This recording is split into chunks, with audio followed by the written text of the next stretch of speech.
各位观众朋友们，大家午安，欢迎收看2025德蒙自豪级青年排球邀请赛最后一天的赛程。今天在台北市立体育馆所要进行的第一场比赛，将是由来自江苏的星海高中来对上台湾台中的东山高中，这也是女子组单循环的最后一场比赛。今天这场比赛是由我陈耀奇以及球评李家勇教练来为大家做转播。教练午安，主播好，各位观众大家好。我们刚刚讲到，这是高中女子组的最后一场的比赛，主要就是因为女子组是单循环，整个6队每队打完5场之后，按照成绩排名，这名次就出来。那东山高中虽然在前面一场比赛就输9波，接下来是3连胜。那今天如果这场比赛再赢下来，再击败星海高中，战绩也就会是6队里面的第1名。是没有错哈。那目前来讲的话，他们现在虽然是一败哈，一开始输给了中山工商，但是后面来讲的话，都以3比0获胜，所以他们的现在的积分来讲的话，就等于是9分。那最后这场球赛只要3比1或3比0获胜的话，他们就会变成这一次比赛的冠军队。因为内湖高中刚刚跟所谓的中山工商比是打到3比2，对，所以说虽然内湖高中获胜，他们是一败，但是他目前的积分在该场球赛只有拿2分而已所以说等一下比赛的过程里面，只要东山高中3比0或是3比1获胜来讲的话，他们积分就会拿到12分，就会是整组的女子组里面的冠军。是的。好的，那么在这边看到是东山高中的这一次报名德蒙召集杯的一个球员名单。我看的名单是比较多啦，没有像平常说只有12位这一次其实大家会开放可以登录报名到16位的球员。那以这一组的东山高中这16位球员，团队平均身高是169.9公分，将近170。那现在看到的是星海高中，星海高中这次来的球员人数并不多，只有11位。那这11位球员里面，平均身高179.5，将近180，这大概是国内大概高中的所有的大专男排平均的一个那种身高啦。对，等于是我们国家应该比我们台湾的国家队还要高了，比女子国家队还高。那星海这次来的话，还有几位一些参加了省队没有过来，所以说大概就是以升上来高一生的主要代表来这边。相对来讲，他们的球龄就不像台湾那个各个选手从国小开始打起来，他们大概从初中，所以说他们球龄大概只有3年到4年的部分。所以在等一下过程中，我们会看到他们有些动作是比较生疏的那在经验跟整个整合的配合度来讲就没有那么好。对。那他们从第一场比赛总共5场比赛，今天是他们的第5战前面4场比赛其实都是0比3输球都是0比3输球。但慢慢的从第一开始，他们第一天的比赛这种直落3的状况，到后面慢慢的也是有些局数上分数是比较接近的。是的。之前陆凤哲教练有聊到出发来台湾之前，其实他们是好几天没有碰到球，从江苏出发之后，江苏没有直飞台湾的航班，所以必须要到上海去搭飞机。那他们到上海搭飞机，然后等到上海飞到台湾之后，到比赛开始前一天其实也没有什么热身或下场练球的机会，一直到第一场的比赛前，我终于摸到球了，然后利用比赛实战那等于前面的4场比赛打完，让他们有4场的这种练习赛的经验。不过，毕竟就像刚刚前面嘉勇教练所说的，他们大多数队中的主力球员被拉到了青年队，被拉到了青年队去培训，所以其实主力并不在阵中。那这次阵上11位球员里面有7位是初3刚毕业，也就是9月才要升上高1的这种同学，提早就跟着球队来这边。那主要也是来观摩、来学习、来交流，并不抱着说要能够说来靠着这样的身高能够拿下名次，但是基本上能够出来，我相信对他们也是非常难得的经验。是的。那我们看到其实我们看到星海高中它有一个很大的特色它整场过程里面来讲的话，整个的气势是非常好的它不会因为一个球的失误或者是一个球没有打好的情况下，没有影响到整队的士气。再相对来讲的话，整队为了一个好球，然后尽心的去表现努力我们看到它整个融入在投入的球队其实在整个的比赛过程中，也是我们一个效法的一个好，比赛即将开始这场比赛要由身穿黑色球衣的东山高中来先发球，那么深蓝色球衣的星海高中这边是在第一波要做防守。那看来东山也没有是还在签底哈，他把最好的第一批先发选手其实都排上场，对，包含6号陈品瑜。看到陈品宇就代表说，一开始在场上从头开始就要认真打。有，他们后面有做调整哈，不是从后面补，他们就有调整，就是说让陈品瑜先发，然后状况比数赢的时候再换候补上去。哇，这个球拦到，太极奥，好球！来往出界，这边是让金宇秋哈，他一个在4号位置的一个攻击得分。宇秋身高187公分啊，也是高1的选手。现在轮到发球是4号的傅玉，傅玉身高也有1.86米。哇，好球！品瑜对，因为像他们比较像星海队来讲的话，比较单纯哈，他们可能只会知道两边的长攻。那刚刚东山做了一个后面的一个移位的攻击哈，那拦网部分都来不及跟上。交给金宇秋修正攻击。后排接起来推到4号位，比较开网的距离，这一球打凹洞。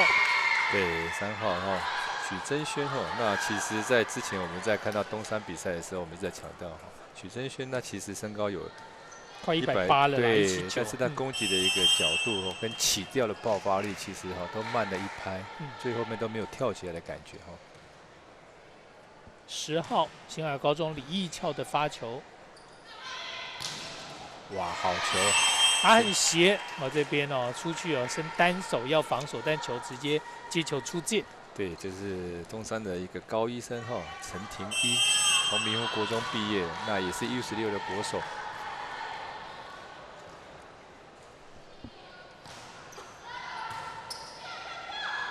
中间单手角球，还有陈品宇后面推过来，金宇秋。后排接起来看再一波推到4号位，前买拦网。对，那也是许真轩哈，在一个4号位置的攻击得分。许真轩身高179，比起陈品宇数据上166，其实高了13公分。对，但是陈品宇的整个运动爆发力什么的感觉不输他。对，其实我们看到陈廷一哈，就好像陈明轩国中刚毕业起来的样子。对，其实那个时候，陈品瑜在双十国中毕业上去的时候，就是 U16的国手。是。对，就像现在陈廷一也是一样哈，他 U16毕业上，两个样子是很像哈，那身高也没有说差太多。对。所以说陈廷一现在也是东山地在北先发的选手。是。拦回来，没有人 cover。对，在1号的哈，和子涵。这份拿下来，现在东山高中是5-2，3分领先。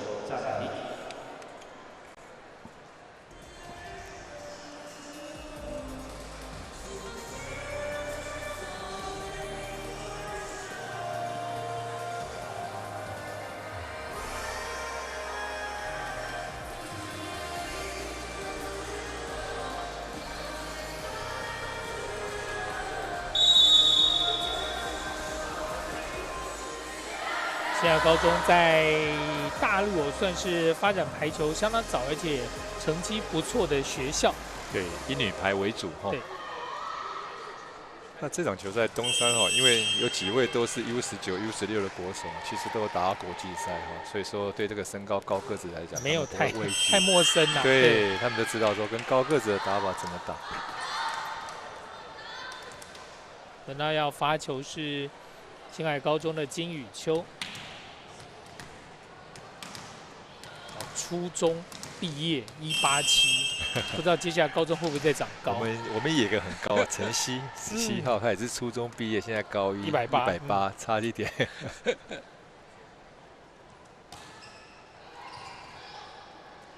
后面马古2号位这边打进来，陈廷一哈，对，看到他是今年高1生哈，那整个运动协调性也不错。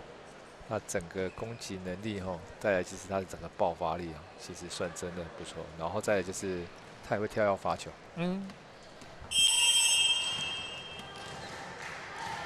那天有去稍微了解他为什么从明湖国中会到东山去哦，他其实他觉得这个环境会比较适合他，因为选手的选择，然后他的目标就是要把那个陈品宇当做一个偶像哦，很好，这样过去学习，对，这样直接在旁边跟着他学，对，然后跟着学跟着他，所以说他从台北到了台中的东山去就读这样子，那也受到了重用。他自己本身有想上去当国手，或者是未来更好的发展，所以去选择一个比较适合他的一个地方。这边要确实2次哦，发球都相当有破坏力。对，你看陈品宇现在是没有跳跃发球了啦，但是你看他整个的过程就是说有个效仿的对象，然后从中间开始学习，我觉得是一个身高比陈品又高一点点，对，他是一个很好的选择哇，连3颗，稳定度很好，而且也都破坏了对方的一传接发。像什么快攻？哎呀，自由球员这边有一点点吓一跳，比较仓促的出手，结果球接歪掉。对，那4号张大慧那快攻手，其实他高举高打出手也算很快。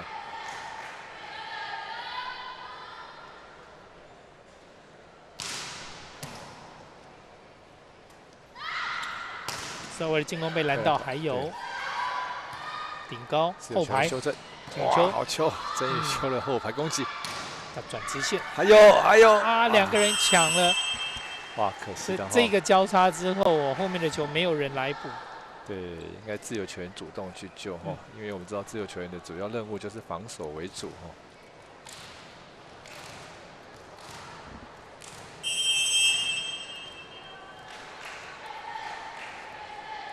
陈田一持续的发球，发第5球喽。可以。这个球出手低了一点点，这个球挂网。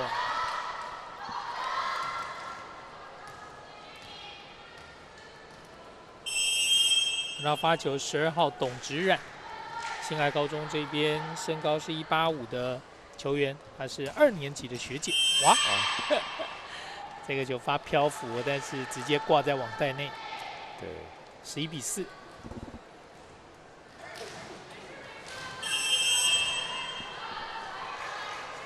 然后许真轩的发球，也是一个跳发，也蛮强的。后排金宇秋，哇，快攻，哇，这个球，哇，这个球配合的很快东山有把他们的速度打出来了这个球防守起来的球很快很平，然后快攻马上跟进之后，一个 A 式快攻得分。你们看到新海全部都没有注意到。刚刚是球去找选手，前面都是左右2边2号位、4号位大炮手主攻那现在配上快攻之后，会让新海这边更猝不及防。对，刚刚许真轩一个跳跃发球 S 得分，13比4，双方差到9分。哇，这个球也蛮强的，骂爆去了，没有打，给陈品玉，被拦到，还有再一次。转斜线，对，闪掉，但是防守对方接的不错。哇，新海是用他们最主力，再给陈宇吊球，还有救到，有扑过来，后面也有小心，快攻来了，好球。慢慢的在东山这边把快攻融入到整组的进攻里面，进攻的时间差变得更多，也让新海高中这边更难抓。这个人只有手来得及伸过去，跳都来不及跳。是。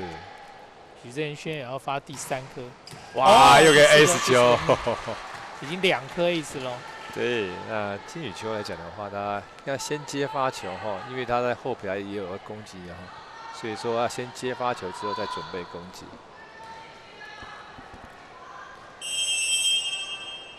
东山把分差拉大到15比4，11分的领先。过长了一点点。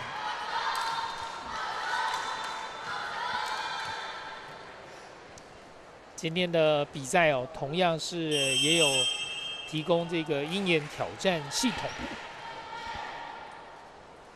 所以2队的裁判只要针对有疑义的部分都可以来提出挑战。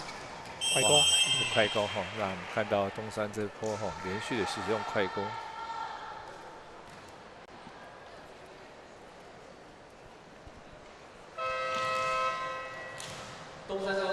张大慧在对上就是蓝中了。那今天虽然是有身高172公分，但是前面几波他起来几乎也都是得手，打下去大概都有拿下分数，也是跳发。后排金宇秋只能够打高过去，推4号位，好球。那我们看到陈敏瑜的攻击的特色他其实整个攻击的面很宽那知道哪边有洞那最后那个出手，他可以任意的改变球路方向。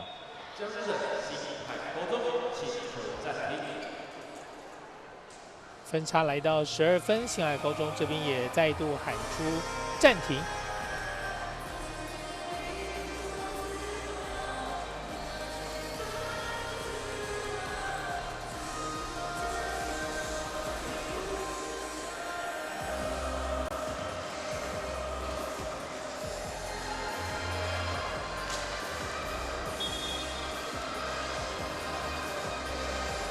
东山高中队史已经有7度拿下 HVL 的高中排球联赛的冠军。那112全年度、113全年度连续2年度是拿下冠军，就是写下一个连霸。今年他们还是有企图想要3连霸。目前看起来他们整个条件都还不错，有这个机会。那每个球队都希望能够2连霸、3连霸，甚至什么5连霸、6连霸。对，但是难度很高啊。像封商个7连霸就是，而且太难。中间被断过一次你要重来，又要从第一胜，先拿一个年度冠军，然后才有连霸的可能。如果第一个冠军拿不下来，你更别说是2连霸、3连霸。有人好几10年才拿1次冠军，甚至还有很多学校没有拿过冠军。对，那7连霸真的太难。那天时地利人和都要符合到，才有办法拿到冠军。哇，这个边边角角8包球，还有呛死回来。中山组合攻击进来，快攻有扑到，但是没有了。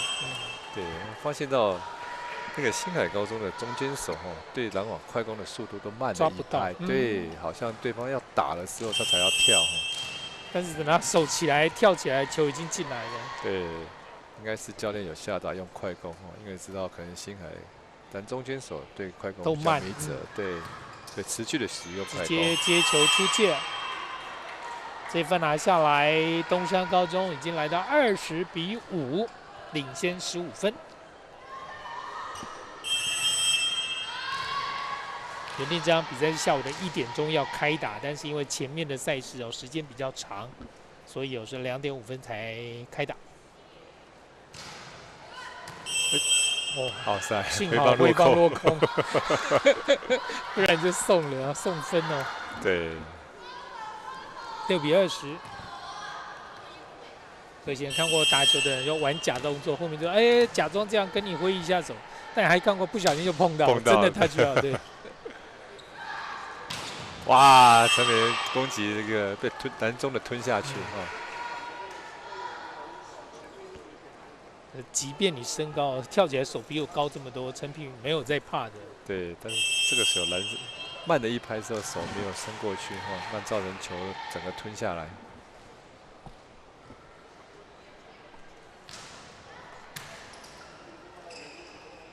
吊球，金宇秋，出越中线这球举球员举得太靠网。身高1.8米的金宇秋，拥有非常好的身材，这边整个背去碰到，那自己对自己的排球路也很有目标，我也希望将来能够一直在这个路上发光发热，甚至进入到国家队。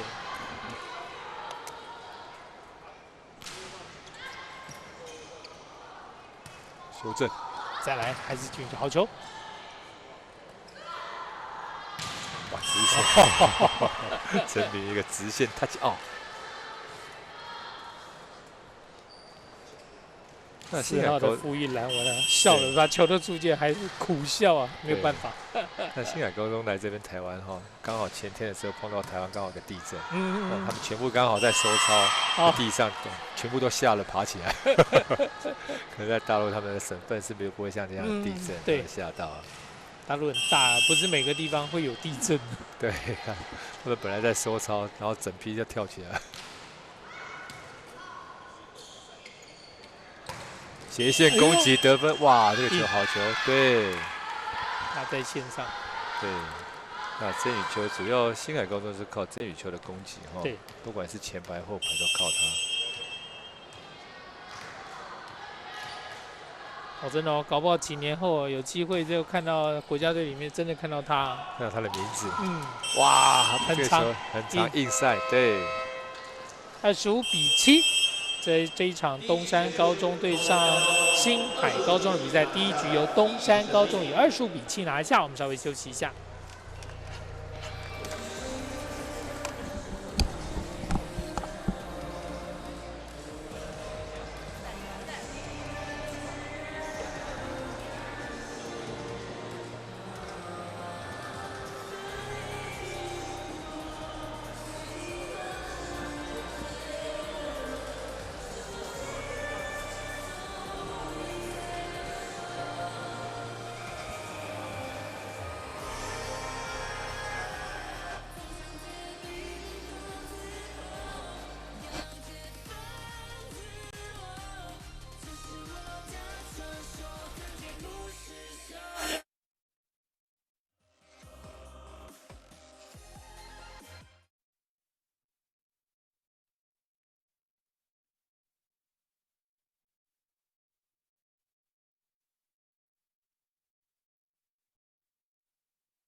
回到比赛的现场，2025登峰造极青年排球邀请赛最后一天的最后一场高中女子组比赛，由台湾台中东山高中对上来自江苏的星海高中的比赛，现在要进入到第2局。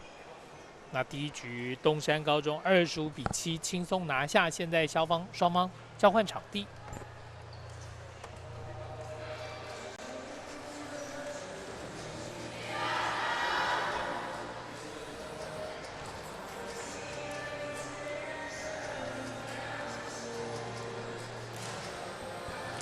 第2局要由星海高中来发球，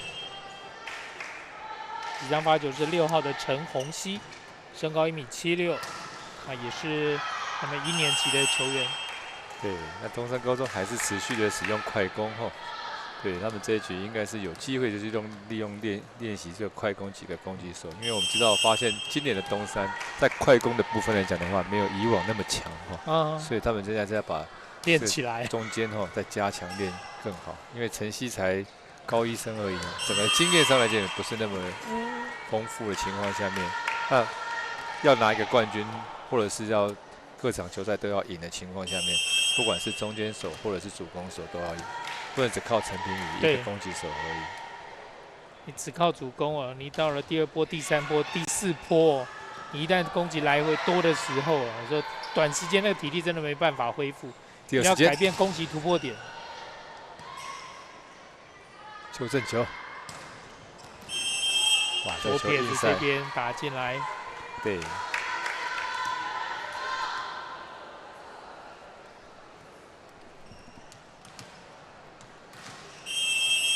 3-0。陈彬宇的发球没接好，顶过来，快攻，中间快攻，速度出来哦。对。那我们看到东山打到今天到第5天了哈。应该有一天他是空，第1天他没有比赛，那今天打到第5天哈，整个快攻的速度来讲，跟从前面几天差异性就很大哈，整个速度都出来了。这样子，又快攻，好球，有在准备啦。那东山的教练有讲哦，因为他们队上有 U16、有 U19的选手，其实整个暑假都在各自去集训。哦，你真的团队打在一起的时间其实不多。对，都没有回到学校去练习哈。那这个利用这次的比赛，那再来就是从开学之后，然后再重新组织一下，熟悉一下。高三，这个状况确实在国内，尤其那种冠军队常常发生。对，有时候篮球排球都会有这样的情况。正中，那些选到国手都出去比赛，剩其他人，对，剩其他人在练球。对，你没有跟他们配在一起，真的大家状况都不知道。对，像主要举球员都是在国家队。哇，这个球好球哇，打直线哈。金宇秋，金宇秋这个选手也很敢打哦。你看他这样子，不管是直线、斜线，他还是有办法去处理球。再来是他这个选手虽然187的哈。这球举太短，他有办法加步的角速度还是可以，速度是有出来的，赶上去。7-1。对，那再来就是星海部分，那在拦网上面哈，我觉得他们应该是没有什么练到哈，不管是在沟通或者是配合组合拦网部分来讲，还蛮不熟悉的哈。哇，发球过长，这球出界让星海高中拿下第2局的第2分。对。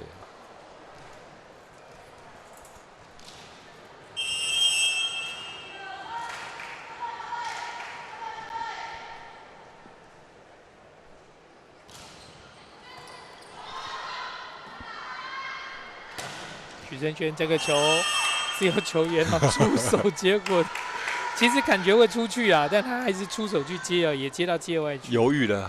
对，犹豫出手，所以说我们有时候跟选手讲说，要接就去接，那你不接就放掉。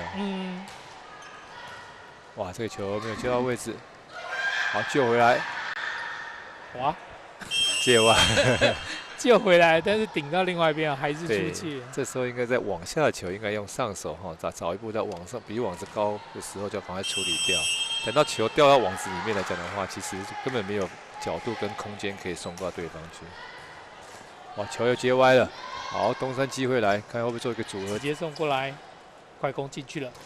太极奥，让他会第一时间就已经往里面跑了啦。对，那这个球，金宇秋有上来拦网哈，但是他手整个没有包覆好，让球太极奥出界了。所以在慢慢增加快攻的运用上，应该星海要发现的啦。现在东山这边快攻来的蛮多的反倒比较少2个角落是2号位、4号位。对，有机会他们就是打快，也是这样，因为他们要练一下快攻啊。那有这种身高的，坦白说啦，你练起来，再等到联赛开打，其实反倒也没有那么多状况这么多身高优势的球队。其实快攻选手来讲的话，自己本身要跑得好以外，再来是跟举球员的搭配也很重要。对，举球员给了时间然后再来就是球没有接到很好的一个位置来讲的话，离网快攻怎么跑？那时间上面就会有落差。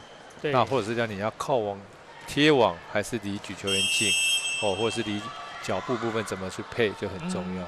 再来是第2波一定要有退跟进的动作。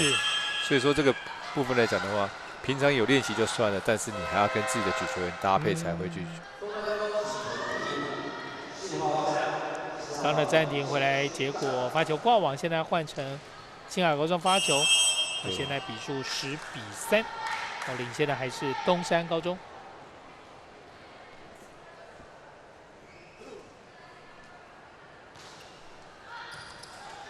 扑起来，后排。轻轻打，哇，陈品宇还是很聪明只用手掌轻搓搓在大概3-4米这边。对，你看到一个选手来讲的话，他能够办法得那么多分的原因，就是因为他的手段然后再对整个场地的一个解读，或者是对方的弱点在哪里，防守位置的阵容怎么样，哪边有空洞，他是很容易掌握的。哇，球没有举太长，对，举过长了所以他这个球只能够处理球的情况下面又没有处理好。12-3，许真轩继续发球。前一轮在前一局在第一局这边也是发了蛮多颗，跳发也有威力，也蛮有威力。对，东山把陈炳瑜换下来那再把1年级的陈听一换上场。哇，自己的发球失误。第一局是陈炳宇、陈立2个都上场，都在上面，现在是换了，一个留一个。因为他们有一个叫主攻，有一个在副攻嘛那陈听一可以。第一局是当做是副攻举球对角，那这一局来讲的话，他去打主攻，对主攻位置。那我们刚刚讲到3号的部分，许真轩那其实他也是目前东山很需要再跳出来一个大炮，因为他边线攻击对他讲，对整个中山的一个实力水准提升，一定要靠他再跳出来。那现在他也是教练部分来讲，一直在加强那个训练，包含那个攻击的角度方位等等，包含发球，后排给他了，有，拦回来还有，直接过去了，然后再给他吧。陈听对，吞下去。2个拦网的 timing 没有说同时在有最高高度的情况下，最后手把球带下来。对。到张大慧发球。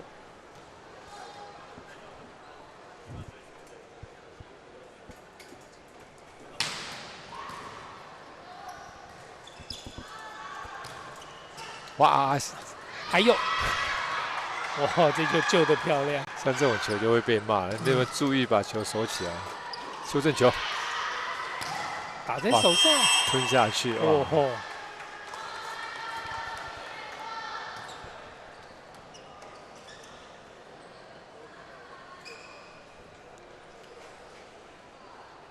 我常讲，就是主攻手的心理要承受的球给我就是想办法要拿分。对。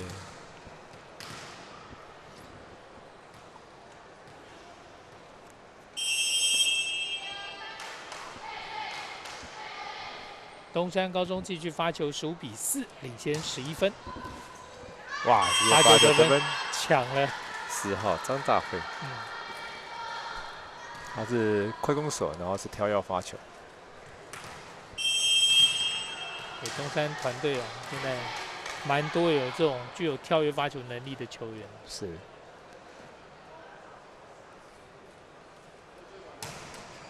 哇，过长，然后这球带一点推到，在抛球的过程里面不是最好、最舒适的一个时机点发球。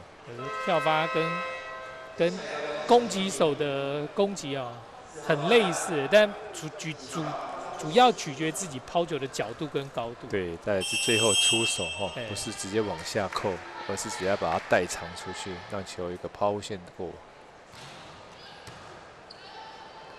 C 好球。对，突然又改变了攻击的位置洪于天。对。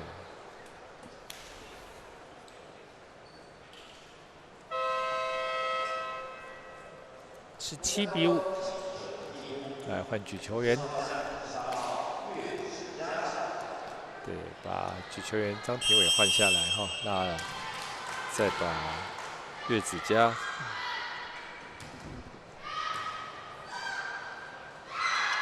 中洞有手到，接起来，比较开网的球，拦网出界。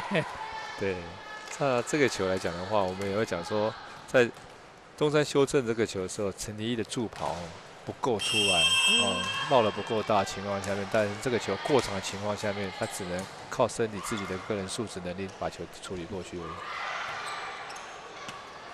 机会球。看东山怎么组了，哇，太贴网触啊！对方先触啊。像我们这个阵容来讲的话，我们看到张庭宇刚刚的身高170几，举球员是够高的，但是现在换上去是160，那我们自由球员给球的速度跟高度就要去衡量调整，对他到底有在多高的方向举球。所以说在整队里面来讲，连这种细节我们也是要考虑到的。吊球啊，触网了，又碰到，哦，这是我们自己触网，对。常常会有时候对方在吊球最后一刻的时候吊球，我们拦网手常常就会去触网，因为其实我们应该拦网是把手型做好，不是去抓球。所以说我们都有抓球的动作，就刚好这个球他就去做一个吊球，改变一个球的速度的时候，我们就常常会碰到网子。6比19，吊球，啊，陈廷一又是陈廷一哦，从这次是2号位的进攻，是。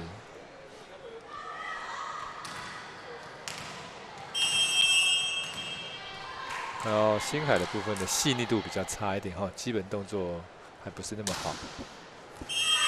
哇，刚好在抛线角落，这个算运气球，不是真的发那么好，因为这个球感觉上他只是球没有抛好的过程里面，顺势把球带进场内而已。星海高中的陆丰娇教练啊，也只能苦笑，又是一个 S， 哇，跪下去。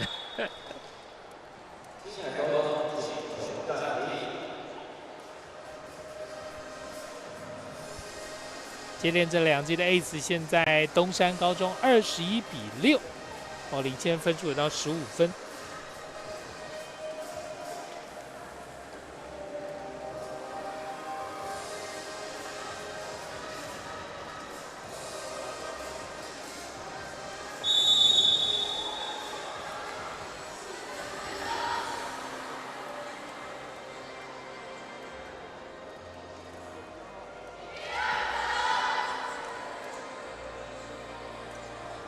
有双方15分这样大的分数落差呢，当然在星海高中其实整局包括前面第1局下来，你说真的成功的好的攻击哦，其实没有拿到几个分数。对，蛮零星的哈。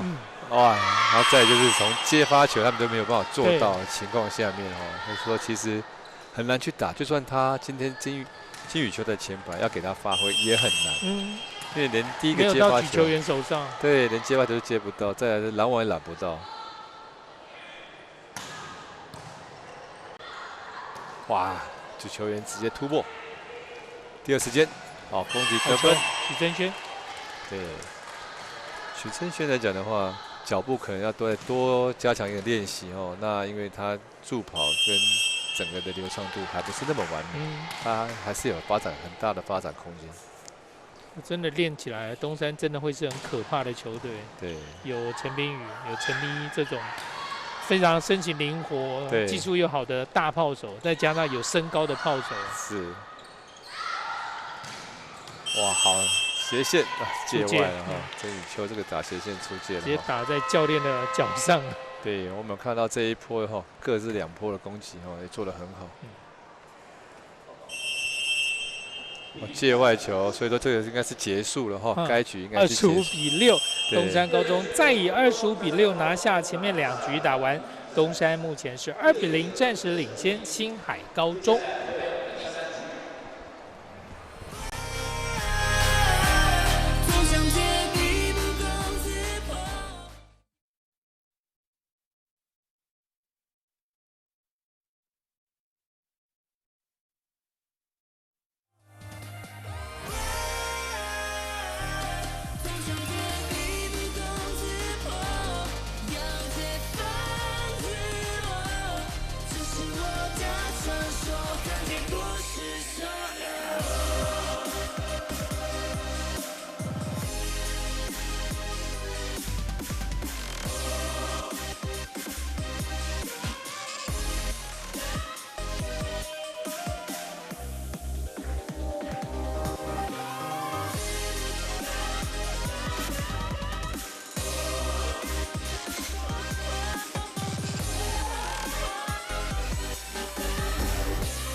是谁挑起了这无止境的战火？狂热的细胞因此燃烧到不敢直视。No， 奋力去触碰，随惊慌闪光坠落。是否卸掉了枷锁？我不必再多说。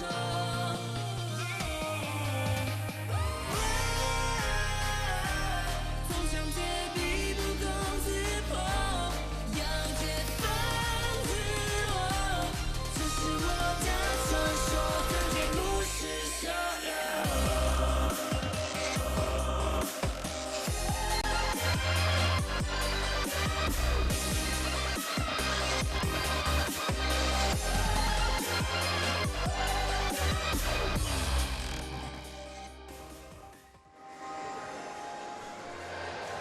回到比赛的现场，2025登峰造极青年排球邀请赛最后一天的比赛，现在是高中女子组的最后一场，由东山高中来对上江苏新海高中的比赛。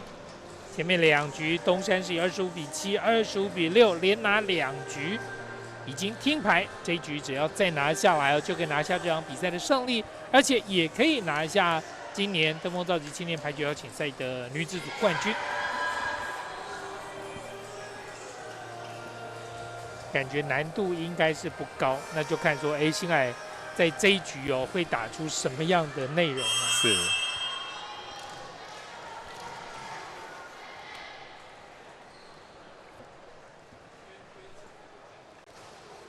张庭伟的发球没推出去对，球中间长攻啊，最后这攻击就跑进来啊，这个球也没有打过去，1-0。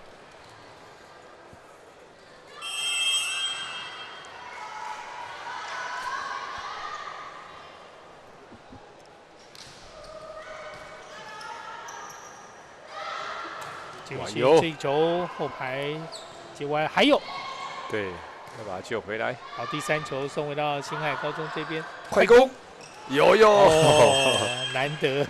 对，主要是今天那新海发现他的球也没办法接到位了，不然以他们高个子，我们在第一场的时候，前几场看到他们的快攻其实是不错的对，这种真的这以他们的身高，其实手举起来都已经出网了，再微微跳一下，好的 timing 就可以扣了。对，那以他们刚球龄不是很长的球龄情况下面，他们要接好球才会就所谓的会去做怎么助跑、怎么打攻击、怎么打快攻。1-1。发球过长，出界，对，出界了很可惜。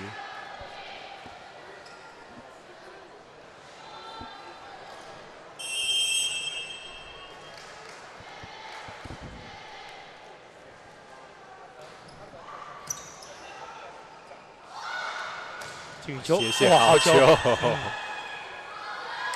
前面才说，今天整场比赛下来，在新海高中没有太多这种举到好的位置，然后让攻击手可以好好发挥的球路。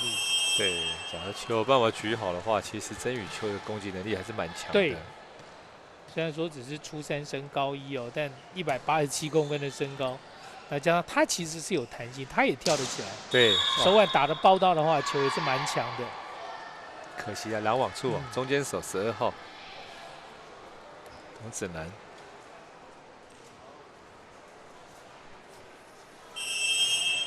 哇，出现了全场比赛第一次新海高中领先的局面，3-2，看能够维持几颗球。修正球，好球，可以打。前排，哇，2个人手是蛮高的啦，但这个斜线完全没有碰到，直接印在3米附近。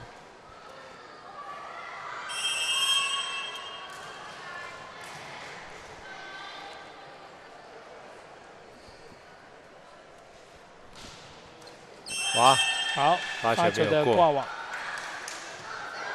，3-4。秦宇秋下来发球。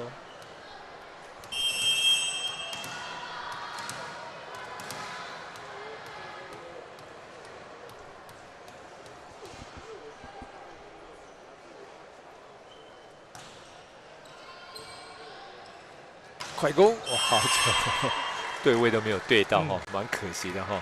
因为其实篮中来讲的话，我们要对到攻击手一个位置，现在还有差了一点点，那些现在造成了一个空档可以攻击的一个角度。张达慧中间的快攻哦，今天也发挥的还不错。是，修正球，又是快快攻攻，被拦到又补位，修正球，许真轩突破了，再来。哇，被拦到。平均身高179.5的星海哦，没有办法扎扎实实拦住东山，反倒是东山这边哦能够把对方挡下来。对，这个球是张田伟哈，举球员身高170公分，我们 U19的主要举球员。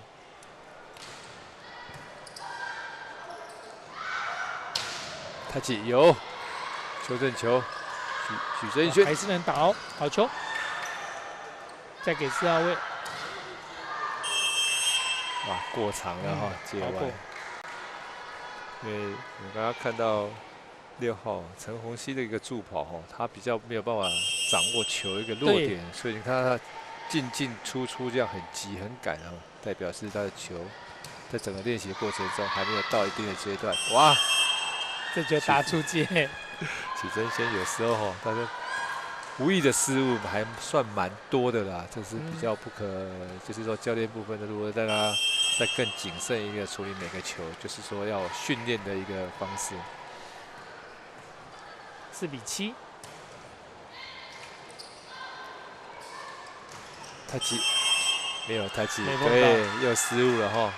那连续2个失误是在我们以要冠军队，或是如果你要卫冕冠军来讲的话，选手我们教练不想要看到说你连续这样失误，就犯的错赶快修正哦。对，被换下来，直接教练马上跳。许真轩，然后马上换陈廷一上场，1年级。12号董哲然继续发球，哇，没有接到位，哇哦，6比7。对，这是5号接发球失误。孙艺兴，他原本是 L 的，有在场上没有接到位。6比7，现在青海高中的发球也没接好。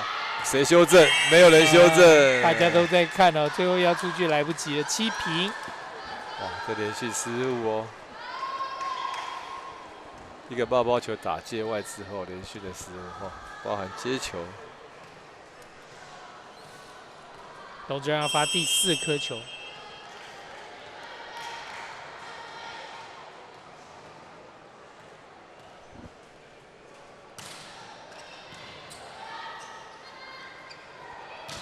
转直线接回去，有，再给4号位陈廷一，啊，还是过长了。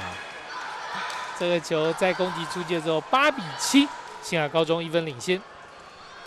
星海高中拿到了整场比赛哦3局以来最高分哦，第1局7分，第2局6分，现在有8分。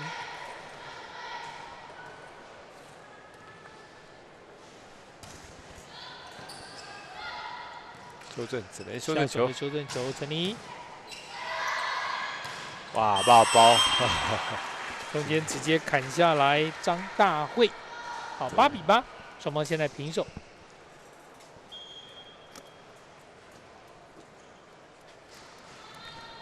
教练对选手的表现要求还是很高哈。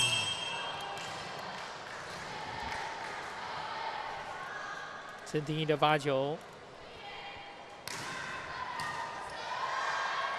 哇，陈彬宇上来了哈，一个爆包球，马上很干净的处理，就是要这样打、哦。对。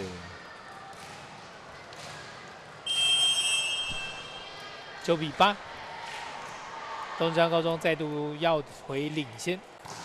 直线，哇，还有金宇秋后排，快攻来了，太极奥。10比8，慢慢打顺哦，东山这边就可以把比分慢慢拉。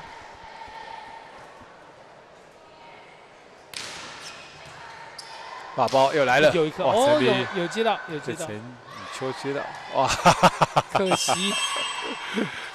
有时候会被自己的队员打败哦。我准备攻击球，你球给我勾到我的后面去。我都要进去了，还要往后跑，来不及。现在11-8，东山高中把领先的差距拉大到3分。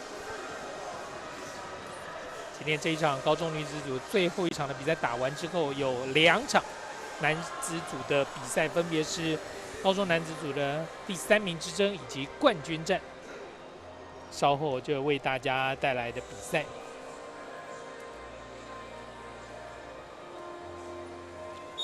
各队在尤其高中球队啊，大概从11、12月开始也要备战整个全年度的联赛。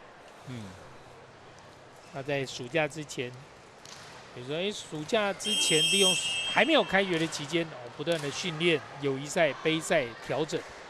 然后开学之后也是慢慢的针对这暑假期间的状况，新球员加入的之后的融合来做一个调整。哇，陈炳瑜打斜了，陈炳瑜这个球自己失误了哈，比较少见呐，就是这么稳定的选手的突锤哦。对，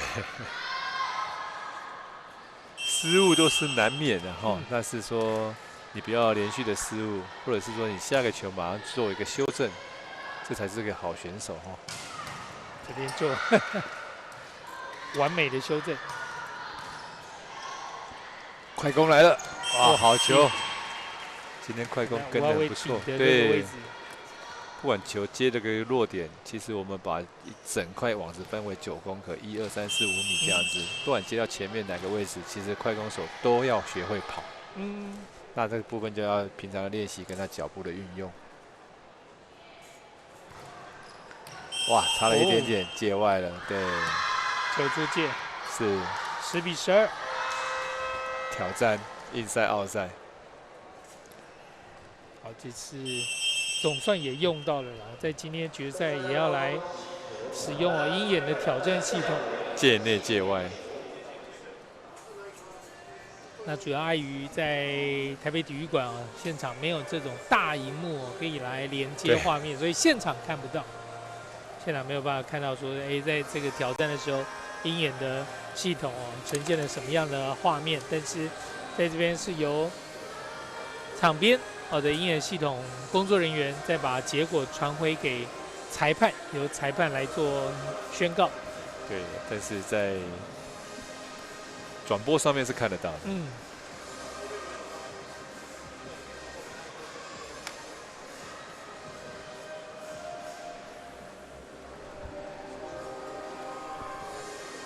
这个就是新海高中的陆凤娇教练。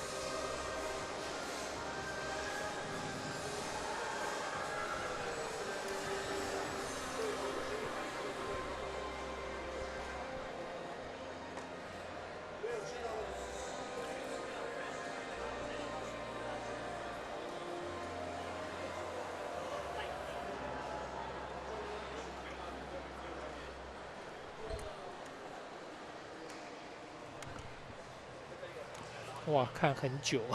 对，因为其实这个东西会影响到整个比赛的节奏，所以说一直在要求能够在1分30秒，最好是30秒就能完成。因为真的太久会影响到整个观众看久，或者是选手的一个节奏哈。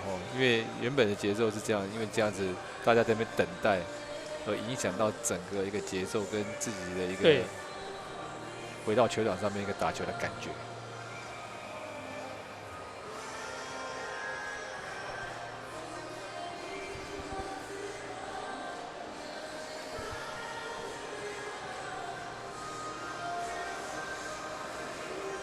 今年在登峰造极青年排球邀请赛是和国内已经成立的这个台湾职业排球联盟 TPVL 来合作。不但场上的裁判是由这个职业排球联盟的裁判来担任，也在周末的比赛引进了这个鹰眼的系统挑战系统。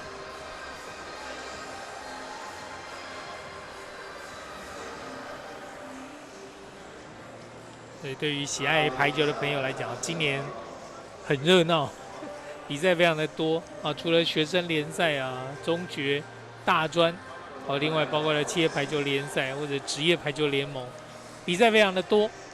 那职业排球联盟呢，在开打之前也找来了来自日本北海道的球队来做热身赛。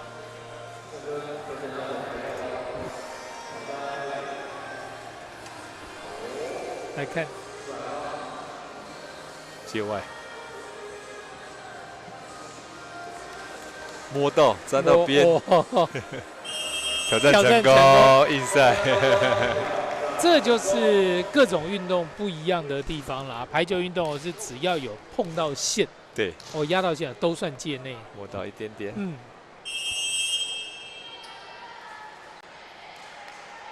13-9，张大辉的发球。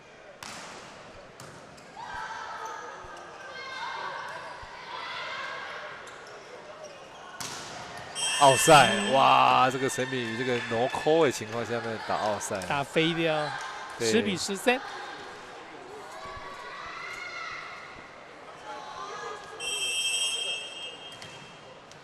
我今天的第2颗这个一个是斜边，一个是底线、端线，没有接好，后排处理，快攻，快攻，还有，就是在讲以江苏星海高中团队的这种身高啦，应该是这种攻势会对他们会非常的占优势。对，快攻，直接球来赶快举，赶快打。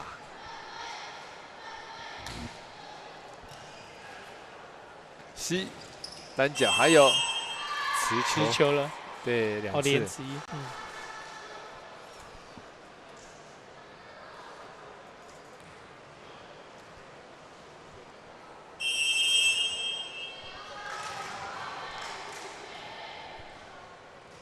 张廷伟的发球，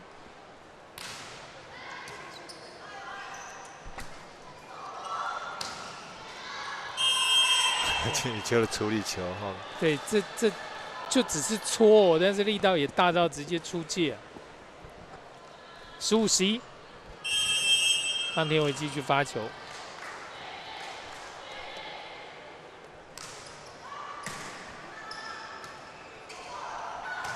举球好球，但是防守上也不错。哇，有硬赛，对这个球好球。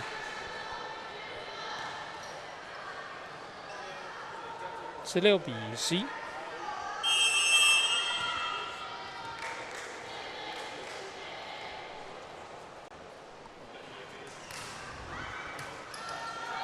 贴网，这球员的空间没有判断好哈，这个球其实没有过网。他以为有过网，然后做个拦网的动作。其实举球员最重要就是对整个球整个球场一个空间感最重要。张廷伟继续发17-11，没接好，照跳照打有，修正球，开始快球。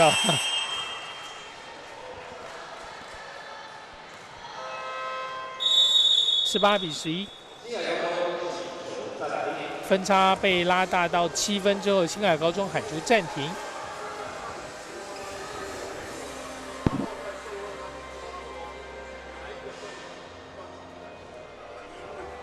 排球现在第1局到第4局标准局数就是以25分来决胜，所以说难免说有发生失误的状况，但是你不能连续失误。前面我们提到，你刚刚犯了什么样的错误，你后面应该要想办法避免再发生。对，前面攻击打出界，后面就要尽量避免再发生这样的失误。发球没过，后面就要尽量避免，这样都还有机会啦。说在25分到点之前都还有机会。自己要会做会调整。对。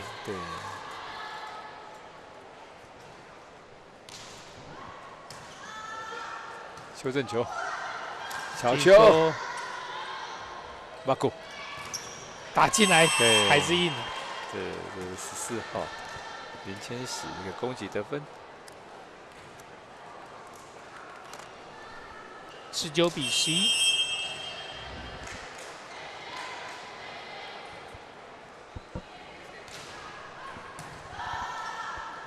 吊球，哇，神来一笔。不打了，直接掉，但是马上哦，在2号位这边直线定下去，20-11。对，刚刚举球员一个2传偷吃。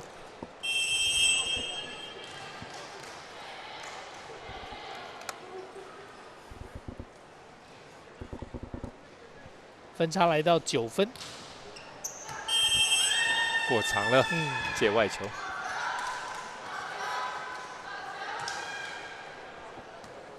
12-20，发球的是新海高中4号的傅玉。尴尬了，8秒照算喽，裁判鸣哨喽，赶快8秒为例。这从第一裁判哦吹哨这个手势开始之后数8秒啊，你有没有喊你的队友赶快帮你捡一个球？对啊，那秒数照算，真的等他球回到你手上，时间到了。现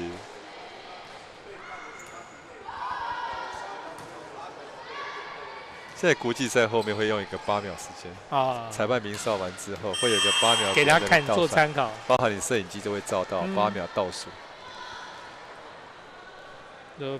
比较不会说所谓裁判这种自由心证哦，我去算。对，跟棒球一样，现在投手的时间，对，一样意思。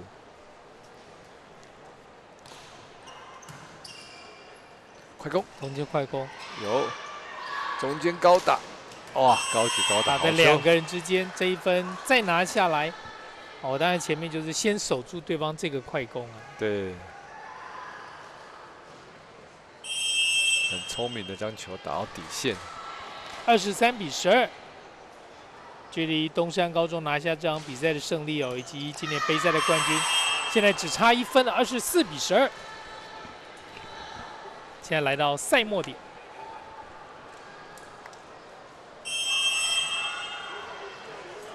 虽然说在这一次来台湾的杯赛里面哦，胜场没有开张，不过也是希望新海高中的团队哦，说在这一段期间能够有留下一些不错的回忆。篮网碰到了标志杆 ，touch out，25-12。这场新海高中对上东山高中的比赛，最后就是由东山高中以25-7、25-6、25-12直落3的比数拿下胜利，也拿下了今年登峰造极青年排球邀请赛的高中女子组的冠军。整体来讲，东山哦拿下这场比赛胜利，其实没有遭遇到新海太多的反抗。对，没有错哦。那今天东山来讲的话，其实就是正常的发挥哈。那就是说，不管在攻守上面来讲的话，正常的发挥，那整个还蛮顺畅的哈。那东山我们看到今年是要想卫冕继续在我们高中联赛部分拿到冠军哦。所以你看到虽然比数差距很大，教练也对选手的要求很高啊。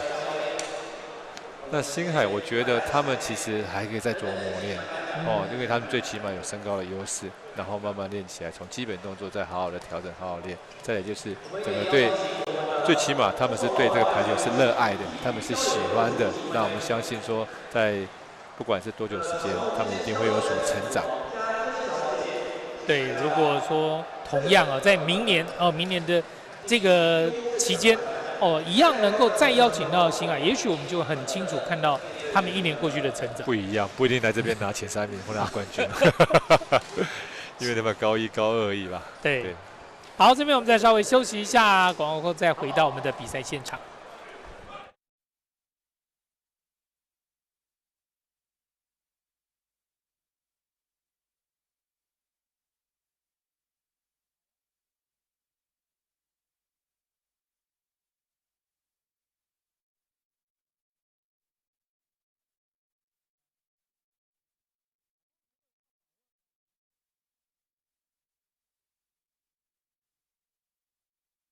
跟校长、教练、校长，您拍完之后可以入内一起合照，我们留影纪念一下。好，我们队长帮我移到中间好了，跟嘉恩小姐一起。好，谢谢。OK， 很好。好，帮我看前面哦。好，漂亮。好，稍等一下，理事长，请。好，我们再补一下。我们再补一张。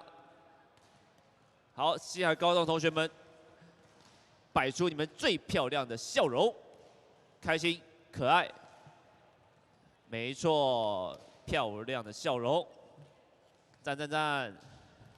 好，帮我看前面，来，3、2、1，很好，摄影都 OK 了吗？好，谢谢我们星海高中的同学们，也谢谢我们的贵宾，帮我们回座休息一下。好，那接下来也邀请我们的东山高中的同学们，帮我队长站中间，然后2列横的面对这边。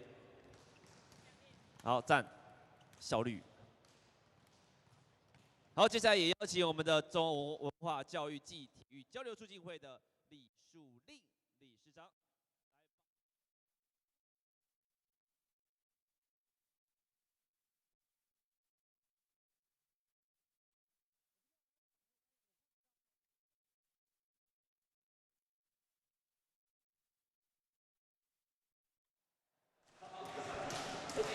回到比赛的现场，在今年2015登峰造极青年排球邀请赛这一场比赛，东山高中是以直落3打败了来自大陆江苏的星海高中。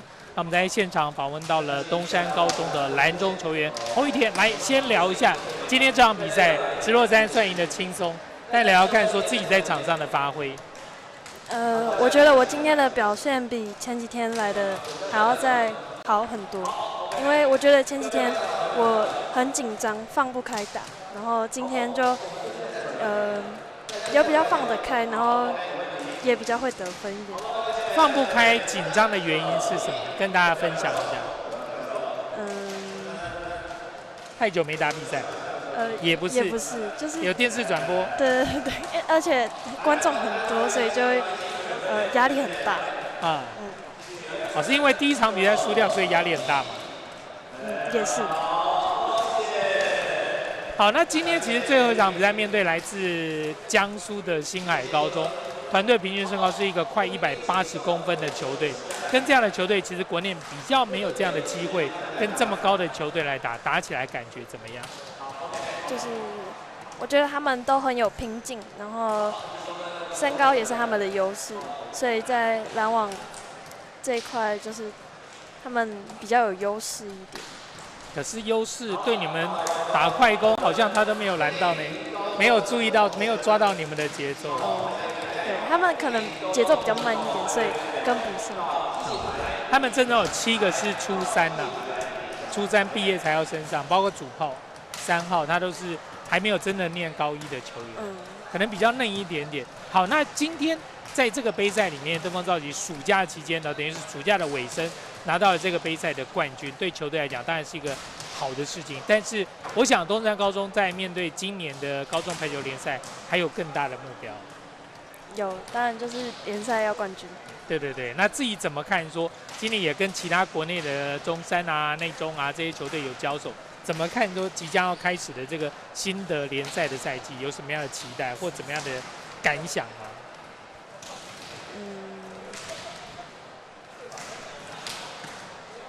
就是希望之后的比赛都可以把他们就是打赢他们。然后有没有看到哪支球队是觉得说可能会比较棘手，或者说我们知道要怎么样去提防自己，或者我们要加强去训练去备战的，有没有？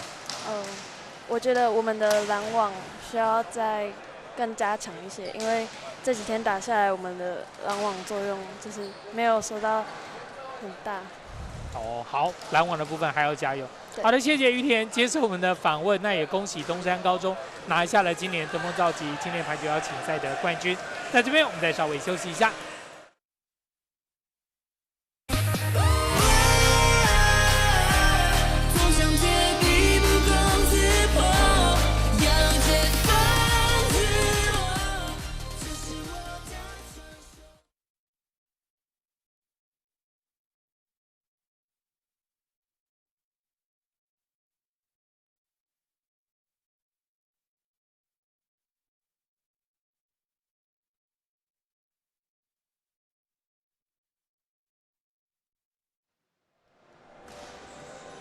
恭喜东山高中拿下了今年登峰造极青年排球邀请赛高中女子组的冠军。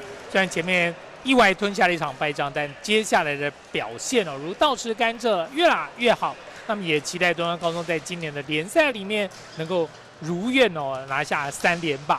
好的，在今天我们为您带来这场高中女子组的转播到这里要先告一段落了。